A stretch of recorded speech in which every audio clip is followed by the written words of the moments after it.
Maintaining a long-distance relationship requires patience, creativity, and trust.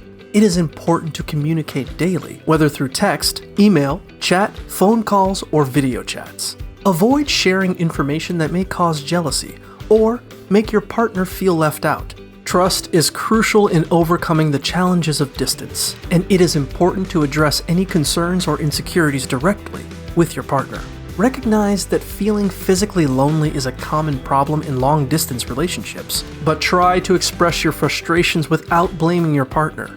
Be supportive of each other's daily lives and accomplishments, and make an effort to have fun and engage in activities that make you happy. Find ways to enjoy shared interests, such as watching a favorite TV show or movie together. Sending treats and thoughtful gestures will let your partner know they are on your mind. Make plans to see each other again in the future and celebrate special occasions together, even if you can't physically be in the same place.